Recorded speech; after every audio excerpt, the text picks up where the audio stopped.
हे आहे आपल्या हक्काचे चॅनल आणि आपण पाहत आहात चाणक्य न्यूज मराठी। महाराष्ट्र फलटण पंचायत समितीच्या सभापती निवड आज फलटण तालुक्यामध्ये पार पडली। त्या अर्थाने ही निवडणूक पार पडत असताना सत्तेमध्ये असणारे सत्ताधारी पक्ष, त्यामध्ये प्रामुख्याने भारतीय जनता पार्टी असेल, शिवसेना शिंदे गट असेल, तर खऱ्या अर्थानं हे आरक्षण फलटण पंचायत समिती सभापतीचं आरक्षण हे ओबीसी प्रवर्गासाठी राखीव होतं।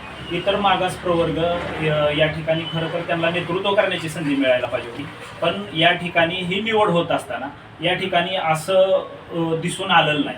कारण की खऱ्या अर्थानं गावगाड्यातील गोरगरीब ओबीसी सदस्य हे सुद्धा आज मोठ्या प्रमाणावर त्या ठिकाणी दोन्ही पक्षाकडून निवडून आलेले असतात, तर ह्या सत्ताधारी पक्षांनी त्यांना नेतृत्व करण्याची संधी या ठिकाणी उपलब्ध करून दिली नाही। आज जर हे बघितलं असेल आपण की छोटे छोटे हे समाज आहेत, ह्यांना आता नाही संधी मिळणार तर कधी ह्यांना संधी, जर असे जर सत्ताधारी पक्ष करणार असतील, खऱ्या अर्थानं ओपनच्या जागेवर ओपन निवडणूक लढवावी।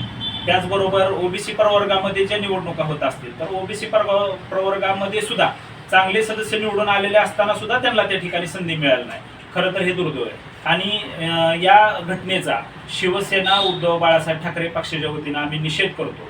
आणि खरं तर तुम्ही पाठीमागची ही निवडणूक बघितली असेल, विधानसभेच्या निवडणुकीमध्ये आपण पाहिलं असेल की विधानसभेच्या निवडणूक ही एससी प्रवर्गासाठी राखीव होती। खऱ्या अर्थानं फलटण तालुक्यातील या मतदारसंघातील फलटण कोरेगाव मतदारसंघातील बौद्ध समाज सुद्धा या निवडणूक लढवण्यासाठी इच्छुक होता। त्यांना सर्व पक्षांकडे मागणी केली, पण खऱ्या अर्थानं यांना नेतृत्व करण्याची संधी सत्ताधारी पक्षांनी कुठेही दिलेली दिसून येत नाही।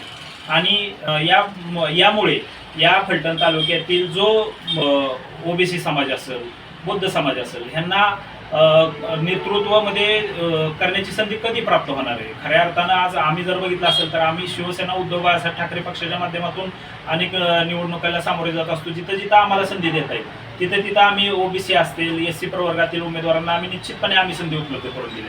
पण आम्हाला ह्या सत्ताधाऱ्यांना जाब विचारायचा आहे की आज खऱ्या अर्थानं हे उमेदवार निवडून आलेले असताना सुद्धा या उमेदवारांवर ते अन्याय करून आपण जो हा निर्णय घेतलेला आहे, खरं तर आज सभापती उपसभापती या ठिकाणी या दोन्हीपैकी एका ठिकाणी तरी जे मूळ ओबीसी आहेत, जे मूळचे ओबीसी आहेत, जे इतर मागास प्रवर्गातून येतात, त्यांना खरं तर संधी मिळणं आवश्यक होतं, पण या ठिकाणी असं दिसून आलेलं नाही। यामुळे समाजामध्ये दुही निर्माण होण्याची शक्यता आहे। त्याचबरोबर जो गावगाड्यामध्ये काम करणारा ओबीसी समाज आहे तो सुद्धा यामुळे प्रचंड फलटण तालुक्यामध्ये नाराजी आहे। या सत्ताधाऱ्यांवर निश्चितपणेच रोष आहे। त्यामुळं ह्या घटनेचा तर आम्ही शिवसेना उद्धव बाळासाहेब ठाकरे पक्ष म्हणून आम्ही निषेध करतो आणि येणार तरी ह्या सरकारमधील पक्षांनी या समाजाला योग्य त्या ठिकाणी योग्य संधी द्यावी अशी मी आपल्या चॅनलच्या माध्यमातून विनंती करतो। धन्यवाद। जय महाराष्ट्र।